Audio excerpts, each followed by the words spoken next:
So guys आपके सामने लेके आ गया हूं मैं उदाहरण नंबर 3। तो शुरू करते हैं। मान लीजिए क्वेश्चन दे रखा है, मान लीजिए हम एक पासे को जानते हो आप, लूडो खेला होगा आपने। अरे बहुत खेला है सर, लॉकडाउन में बैठे बैठे तो बहुत ये लूडो ही खेला है। तो मान लीजिए हम एक पासे को एक बार फेंकते हैं, पासे को सिर्फ एक बार फेंकते हैं। तो हम सब जानते हैं कि पासा किस तरीके से दिखता है, इस तरीके से दिखता है। आपने सबने डाइस तो देखा ही होगा, इस तरीके से दिखता है। इसके ऊपर यूं यूं नंबर लिखे होते हैं, है ना। इस तरीके से पासा दिखता है। तो इस पासे को एक बार फेंकते हैं, कितनी बार? एक बार। तो पासे को एक बार फेंकने पर कुल परिणामों की संख्या कितनी हो गई? इस पे कितने अंक होते हैं? इस पे 6 अंक होते हैं। तो कुल परिणामों की संख्या भी कितनी हो जाएगी? 6 हो जाएगी। कौन कौन सी? तो 1 2 3 4 5 एंड 6 इसी तरीके से लिख सकते हैं। एक जगह 1 होता है, 2 होता है, इस तरीके से लिखे होते हैं। अब आगे बढ़ते हैं। 4 से फर्स्ट क्वेश्चन देखा है, 4 से बड़ी संख्या प्राप्त होने की प्रायिकता क्या है? 4 से बड़ी संख्या, ये 4 है तो 4 4 से बड़ी संख्या, तो 4 से बड़ी कौन कौन है? एक तो 5 है और एक है 6। तो 4 से बड़ी संख्या प्राप्त होने की प्रायिकता निकालनी है अपने को। तो 4 से बड़ी संख्या प्राप्त होने के अनुकूल परिणाम लिख देते हैं एक बार। अनुकूल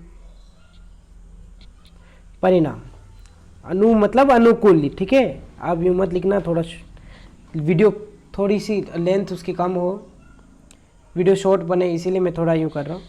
अनुकूल परिणाम, तो कितने हो गए अनुकूल परिणाम? 2 हो गए। तो अनुकूल परिणामों की संख्या कितनी हो गई? सो गाइस 4 से बड़ी संख्या प्राप्त होने के अनुकूल परिणामों की संख्या कितनी हो गई? 2। यानी अपने पक्ष में, यानी 4 से बड़ी संख्या है। तो 4 से बड़ी संख्या सिर्फ और सिर्फ एक तो 5 है और एक 6 है, तो 2 संख्याएं हो गई। तो अपन प्रायिकता ज्ञात करनी है 4 से बड़ी संख्याओं की। तो P लिखेंगे प्रायिकता के लिए, और 4 से बड़ी संख्या क्या लिखेंगे? यहाँ हमें ब्रैकेट में लिखना 4 से बड़ी संख्या जो कि घटना है। तो 4 से बड़ी संख्या, और फिर अनुकूल परिणामों की संख्या कितनी है? 4 से बड़ी है तो 2 है। और कुल परिणामों की संख्या कितनी है? तो टोटल तो 6 है। ओके, तो ये आपका आंसर हो जाएगा। देखो ये 2 से कट रहा है, तो 2 1 जा 2 एंड 2 3 जा 6, तो ये हो गया 1/3। ये आपका उत्तर हो गया। सो स्क्रीनशॉट ले लीजिए आप। सो बढ़ते हैं नेक्स्ट।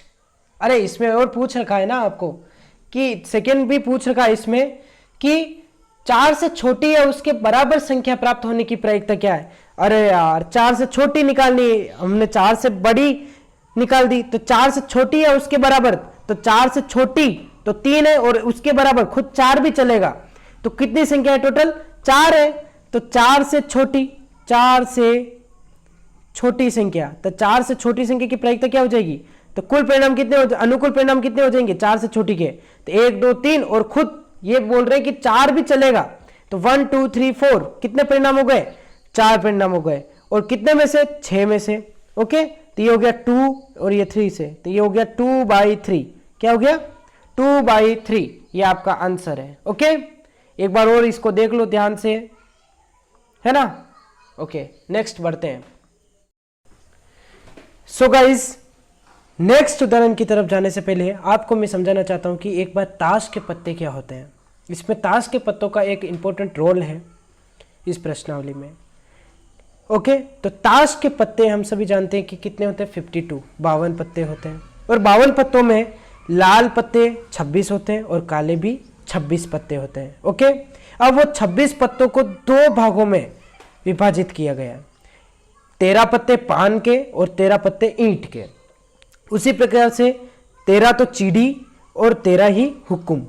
अब सभी में कॉमन क्या क्या है? तो सभी में कॉमन, यानी जो लाल पत्ते हैं वो पान के और ईंट के, ठीक है। यानी पान और ईंट दोनों लाल लाल होते हैं। और काले पत्ते 13 पत्ते चीड़ी के होंगे और 13 पत्ते हुक्म के होंगे, वो भी काले होंगे। ओके, अब सभी में कॉमन क्या है? यानी बादशाह एक इसमें भी होगा, एक इसमें भी होगा, इसमें भी और इसमें भी, यानी चारों में कॉमन होगा बादशाह, है ना, यानी एक एक बादशाह चारों में होगा, यानी टोटल मिला के पूरी ताश में 4 बादशाह होता है। बादशाह है तो उसकी बेगम भी होगी, अब बेगम भी एक एक एक एक सब में, अब बेगम है तो गुलाम भी होगा, एक एक एक एक सब में है, और इक्का भी इनके साथ होता है। ओके, तो ये चारों जो बादशाह, बेगम, गुलाम और इक्का है वो एक एक सब में होते हैं, पान, इक्का, चीडी, पान, ईंट, चीडी और हुकुम, चारों में। ओके, तो अब अपन पढ़ते हैं नेक्स्ट उदाहरण की तरफ। तो चलिए शुरू करते हैं। सो गाइस, अब है उदाहरण हमारा, अच्छी प्रकार से फेंटी गई 52 पत्तों की एक गड्डी में से, आया ना ताश का पता। आई होप आपने स्क्रीनशॉट ले लिया होगा और उनको आप अच्छी तरीके से याद कर लीजिएगा। ओके, अच्छी प्रकार से एक ताश ली है, अरे भाई उनके 52 पत्तों को अच्छी तरीके से फेंट दिया है, तो एक गड्डी में से एक पत्ता निकाला जाता है, उसमें अच्छी तरीके से फेंटी हुई ताश में से एक गड्डी में से एक पत्ता निकाला जाए। अरे यार थोड़ा चलता है। इसकी प्रायिकता परिकलित कीजिए कि वह पत्ता एक इक्का होगा, एक इक्का नहीं होगा। अरे अरे अरे, बहुत सिंपल क्वेश्चन है, बस आप तो ध्यान से देखते जाइए। तो हमारा उदाहरण नंबर कौन सा है? उदाहरण संख्या है हमारी 4। ओके, तो ताश की गड्डी में कुल पत्ते मैंने आपको बताया था कितने होते हैं, 52 होते हैं, यानी ये तो हमारे हो गए कुल परिणाम। कितने हो गए? कुल परिणाम। ओके, और उसके बाद अपने को बोल रखा है क्या, कि फर्स्ट क्वेश्चन में बोल रखा है कि इक्का होने की प्रायिकता ज्ञात कीजिए। अब भाई मैंने तो बताया था, तो सबसे पहले हम लिखेंगे कि इक्का, एक पत्ता निकाला है यादृच्छा उस पर 52 पत्तों में से, है ना, तो इक्का इक्का प्राप्त करने के यूं करते हैं, तो इक्का प्राप्त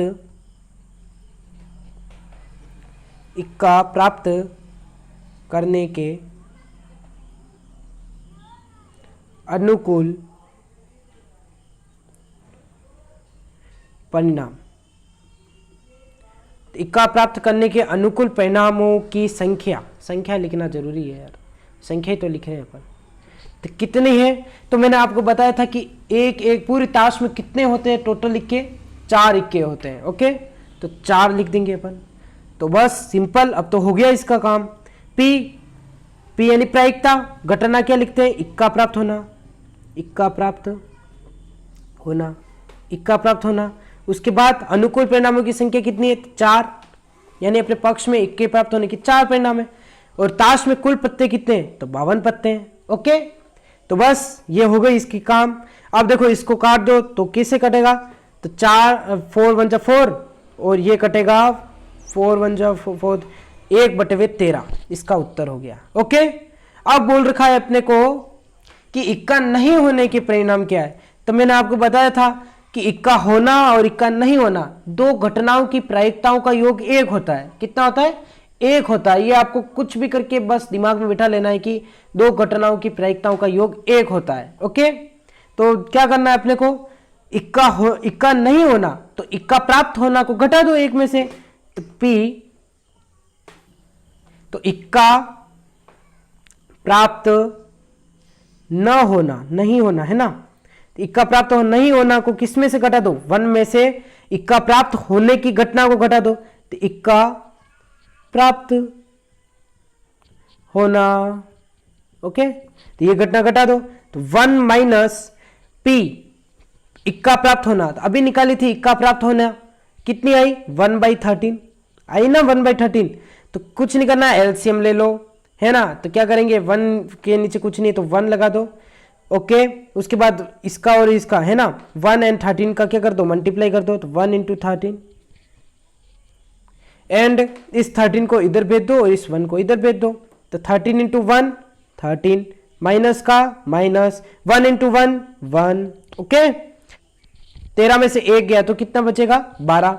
13 में से 1 गया तो 12 बचेगा, और 1 × 13 13। तो ये हमारी हो गई प्रायिकता 12/13। सो गाइज, ये हो गया हमारा उदाहरण नंबर 4 भी कंप्लीट। आई थिंक आपने स्क्रीनशॉट ले लिया होगा, नहीं लिया है तो आप ले लीजिए। ओके, तो बढ़ते हैं हमारे उदाहरण नंबर 5 की तरफ। चलिए शुरू करते हैं। सो गाइस, अगला है हमारे पास उदाहरण नंबर 5, जिसमें बोल रखा है 2 खिलाड़ी संगीता और रेशमा, 2 लड़कियां हैं संगीता और रेशमा, ओके, टेनिस का एक मैच खेलते हैं। टेनिस जानते हो ना? हाँ, तो टेनिस का एक मैच खेलते हैं। यह ज्ञात है कि संगीता द्वारा मैच जीतने की प्रायिकता 0.62 है। यानी अपने को संगीता के मैच जीतने की प्रायिकता दे रखी है पहले से, कितनी है? 0.62, ओके। तो रेशमा के जीतने की क्या प्रायिकता होगी? अरे बहुत इजी है भाई साहब, बहुत इजी है, आप बस देखो। उदाहरण कौन सा है? 5th, है ना? तो देखो अपने को क्या दे रखा है कि संगीता के मैच। सो गाइस, उदाहरण नंबर 5 आपने पढ़ ही लिया, संगीता और रेशमा। तो संगीता के मैच जीतने की आपको प्रायिकता दे रखी है, बहुत इजी है, ये तो सबसे इजी है। तो संगीता आपको लिखना है, तो संगीता के मैच जीतने की प्रायिकता है ना, को दे रखी प्रायिकता तो 0.62। कितनी दे रखी है? 0.62। तो संगीता, अब देखो रेशमा के जीतने की प्रायिकता निकालनी है अपने को, रेशमा के जीतने की प्रायिकता निकालनी है। तो रेशमा की जीतने की प्रायिकता अपन निकालने के लिए क्या करेंगे? रेशमा का जीतना। अब रेशमा कब जीतेगी? जब संगीता हारेगी। तो रेशमा के जीतने की प्रायिकता क्या हो जाएगी? 1 माइनस संगीता के जीतने की प्रायिकता, संगीता के जीतने की प्रायिकता, है ना? तो संगीता के संगीता का जीतना प्रायिकता तो हो गई, है ना?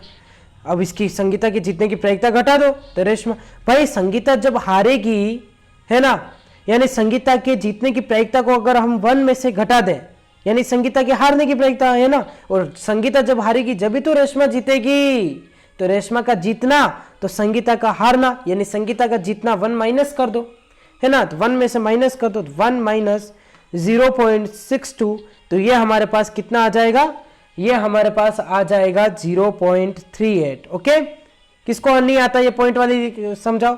तो 1.00 यूं कर देंगे, 0.62 इस तरीके से घटा देंगे, ओके। तो 0 में से ये 8, ये बन के 9 में से 6 किया तो 3, ओके, ये बन गई, ओके। तो ये हमारा उदाहरण नंबर 5 भी कंप्लीट हुआ। अब अपन पढ़ेंगे नेक्स्ट वीडियो में नेक्स्ट उदाहरण के साथ।